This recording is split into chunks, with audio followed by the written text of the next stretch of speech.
Hello friends, welcome back. और आज के इस वीडियो में हम देखेंगे एआई और मैथमेटिक्स। एआई किस तरीके से आपके क्वेश्चंस का आंसर देता है, किस तरीके से एक पर्टिकुलर पैटर्न को पहचान लेता है। अगर आप एआई को इनपुट दें कि ये किसी जानवर की फोटो है, आप ये पहचानो कि ये कौन सा जानवर है, कैसे वो कर लेता है। सो फॉर दैट हमने पहले ही देखा है कि एमएल यानी कि मशीन लर्निंग के थ्रू हमें मशीन को ट्रेन करना पड़ता है किसी चीज को पहचानने के लिए। वो एआई का पार्ट है, वो मशीन लर्निंग का पार्ट है जो एआई यूज करता है। ठीक है। सो किस तरीके से ऐसा होता होगा, एक सिंपल एग्जांपल लेते हैं। सिंपल एग्जांपल जिसमें हम क्या करते हैं कि ये फाइंड आउट करना चाहते हैं कि अगर हमने हाथ से कुछ लिखा है, जैसे हैंड रिटन कुछ डिजिट्स लिखी हैं, जैसे 2 है, 3 है। तो 2 अगर आप लिखते हो तो आप ऐसे भी लिख सकते हो। 2 आप ऐसे भी लिख सकते हो। 2 आप ऐसे भी लिख सकते हो। देन 2 आप एक डिजिटल फॉर्म में ऐसे भी लिख सकते हो, राइट। सो ये सारी चीजें जो टू को रिप्रेजेंट कर रही हैं, वो किस तरीके से आइडेंटिफाई की जा सकती हैं। अगर मेरे सामने टू लाया जाए तो मैं आइडेंटिफाई कर पाऊं कि टू ही है ये, और ये बता दूं कि कितने परसेंट कॉन्फिडेंस के साथ मैंने ये आइडेंटिफाई किया है, राइट। या फिर अगर कॉन्फिडेंस परसेंटेज वाइज ना भी बता पाऊं तो भी सिर्फ मुझे इतना बताना है कि ये कैसा लग रहा है, टू जैसा लग रहा है या थ्री जैसा लग रहा है। कुछ ऐसा अगर हमें करना हो तो मैथमेटिक्स में हम क्या यूज कर सकते हैं। आप अंदाजा लगा पाए होंगे, यू माइट हैव इमेजिन, कि हम मैट्रिक्स का यूज कर सकते हैं, राइट। जैसे ये मैट्रिक्स है, इस मैट्रिक्स को हमने सपोज फॉर एग्जांपल 3 बाई 3 का या 4 बाई 4 का बना लिया है यहाँ पे। ये 4 बाई 4 का इसे बना लेते हैं, थोड़ा और बड़ा कर देते हैं, राइट। अब ये 4 बाई 4 की मैट्रिक्स बनाने के बाद इन मैट्रिक्स के इस लेवल पे मैं इसको ऐसा सेट कर सकता हूं कि ये 1 को रिप्रेजेंट करे, यानी मैट्रिक्स का ये कॉन्फ़िगरेशन मेरे को 1 रिप्रेजेंट करके देता है। ये 1 की बात कर रहा है, तो जब भी कोई 1 लिखेगा, ऐसे लिखेगा या ऐसे लिखेगा या ऐसे लिखेगा, थोड़ा बहुत भी टेढ़ा मेढ़ा लिखेगा, सो इसके साथ उसका रिजेम्बलेंस ज्यादा होगा इन तीनों केसेस में। हमने यहाँ ट्रेन कर दिया है, मॉडल को ट्रेन कर दिया है कि ये 1 होगा।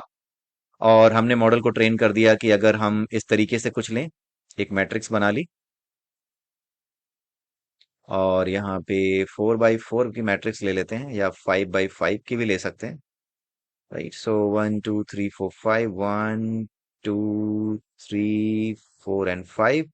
और हमने कुछ यूं कर दिया, एक यहाँ पे लिया, एक यहाँ पे लिया, एक यहाँ पे लिया, एक यहाँ पे लिया, एक यहाँ पे लिया, एंड देन यहाँ पे लिया, देन यहाँ यहाँ और ऐसे ले लिया। ये टू जैसा दिख रहा है, इसकी हमने आइडेंटिफिकेशन टू से कर दी। हमने अपने मॉडल को ये बता दिया है कि तुम्हारे पास इतनी चीजें हैं, इतने मॉडल्स हमने तुम्हारे पास रख दिए हैं, इतने मैट्रिसेस हमने रख दिए हैं। इन मैट्रिसेस में अगर आपको टू आइडेंटिफाई करना है, तो आप किसी भी चीज को अगर आइडेंटिफाई करते हैं इस मैट्रिक्स के साथ, अगर कोई डिजिट आपको दी गई है और ये इसके साथ रिजेंबल कर रही है ज्यादा से ज्यादा, then it will be to.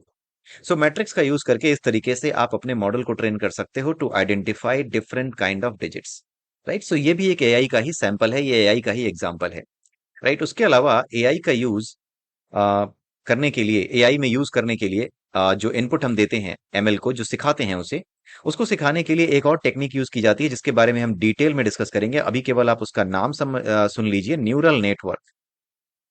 और उसकी बेसिक फंक्शनिंग मैं आपको बता देता हूँ। न्यूरल नेटवर्क में क्या होता है, अलग अलग लेयर्स होती हैं, एक लेयर, दूसरी लेयर, तीसरी लेयर, चौथी लेयर, ऐसे it could be N layers, right.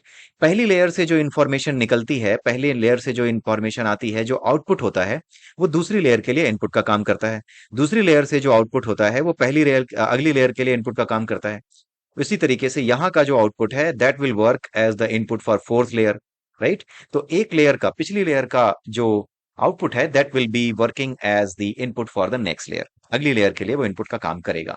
सो यहाँ पर जब पिछली लेयर का आउटपुट नए लेयर के लिए इनपुट का काम करता है, तो इस तरह की व्यवस्था जो की जाती है, इस तरह का जो अरेंजमेंट है, इस तरह का जो एल्गोरिथम यूज किया जाता है, that is known as the neural network, right. So एक एग्जाम्पल लेते हैं। सपोज करो कि आपको कोई जानवर, किसी जानवर की फोटो आप देते हो, right, any kind of animal, like आपने डॉग दे दिया, राइट। और आपने मशीन को दिया और आपने पूछा कि बताओ ये है क्या, राइट, ये डॉग है या क्या है। सो इन दैट केस क्या होता है कि इस पूरे के पूरे पोर्शन को, क्योंकि एक जानवर जो होता है उसके एक तो सर होगा, एक उसका स्टमक होगा, उस स्टमक की कुछ लेंथ होगी, राइट, कंपेयर टू हेड। या compare to full body? Compare to full body stomach की कुछ लेंथ होगी। कंपेयर टू फुल बॉडी जो लेग्स हैं, लेग भी कंपोनेंट होगा, लेग की भी कुछ लेंथ होगी, राइट? और उसके अलावा आप जो है जानवरों की पूंछ भी होती है, टेल भी होती है, तो टेल की भी लेंथ जो है वो शरीर के कंपैरिजन में, पूरे बॉडी के कंपैरिजन में कुछ रेशियो रखती होगी। जैसे अगर आप बंदर देखें, राइट, अगर आप मंकी देखें तो मंकी की जो टेल होती है वो कई बार उसके पूरे के पूरे साइज से, जैसे लंगूर होता है उसके पूरे साइज से भी ज्यादा बड़ी होती है, राइट? सो इन सबका मिला करके, कॉम्बिनेशन जो मिला करके एक जानवर को पहचाना जा सकता है। तो ये जो सर है, इसको पहचानने के लिए पहली लेयर यूज की जा सकती है। सर पहचानने के बाद कि हाँ ये तो बंदर का सर लग रहा है, देन हम स्टमक की पहचान कर सकते हैं कि बंदर का जो स्टमक है वो किस लेवल पर होता है, मतलब कितना उसका रेशियो है पूरे बॉडी की हाइट विड्थ उसकी तुलना में। और उसके बाद फिर आते हैं लेग्स, उसके लेग्स कितने बड़े होते हैं उसके पूरी वेट के, उसके पूरी हाइट के कंपैरिजन में। And then tail. तो ये पहले लेवल का जो इनपुट होगा, पहले लेयर लेयर का जो इनपुट होगा वो दूसरे लेयर पे जो आउटपुट होगा, पहले लेयर का जो आउटपुट होगा, सॉरी, वो दूसरे लेयर के लिए इनपुट का काम करेगा। सिर पता चल गया बंदर का है, अब स्टमक पता चल गया कि ये भी बंदर का है। फिर उसके बाद लेग पता चल गया कि हाँ ये भी बंदर का है। उसके बाद फिर टेल पता चल गया कि हाँ ये भी बंदर का है। फिर उसके बाद आप बताते हो कि हाँ दिस इज बंदर, दिस इज मंकी। ठीक है, आपका मॉडल आपको आंसर देता है मंकी, लेकिन आप देखते हो कि नहीं यार, ये तो मंकी और लंगूर में जो है डिफरेंस नहीं कर पा रहा है, राइट? तो फिर आप इसको क्या कहते हो? आप इसको फीडबैक देते हो कि नहीं नहीं मंकी ऐसा नहीं होता, तुम मंकी और लंगूर में डिफर डिफर नहीं कर पा रहे हो। आप उसको फिर अगला इनपुट देते हो। इस तरीके से मॉडल को आप बार बार ट्रेन करते हो। अगर इसने मंकी सही पहचान लिया तब तो इट्स ओके, आपने अलग अलग लेयर्स पे आपने उसको अलग अलग इनपुट्स दे दिए थे और अल्टीमेटली आपने उसने आपको मंकी ही पहचान के दिया, तो इट्स ओके। लेकिन अगर किसी कंडीशन में इसने बार बार, जब आपने टेस्ट किया तब इसने मंकी नहीं दिया आपको, एक बार उसने लंगूर दे दिया, राइट, एक बार उसने मंकी की जगह लंगूर दे दिया, तो आप उसको बताओगे, आप फीडबैक दोगे। जो फीडबैक देते हैं तो यही लेयर्ड मॉडल के बेसिस पे ये पीछे चलता चला जाता है, उसकी लर्निंग में काम आता है, राइट? सो इस तरीके से जो लेयर्ड आर्किटेक्चर होता है जो कि न्यूरल नेटवर्क में यूज किया जाता है, उसका यूज करके एआई के लिए जो बेसिक मॉडल है मशीन लर्निंग का, वो प्रिपेयर किया जाता है। आई होप कि आपको ये समझ में आया होगा। अगले वीडियो में मशीन लर्निंग से रिलेटेड कुछ और बातें करेंगे। इस पूरे सेक्शन में हम मशीन लर्निंग से रिलेटेड कुछ बेसिक कॉन्सेप्ट्स को समझेंगे और उसके बाद हम एआई के कुछ एक्सरसाइजेस करना शुरू करेंगे चैट जीपीटी से। तब तक बने रहिए मेरे साथ, अगले वीडियो में फिर मिलते हैं, तब तक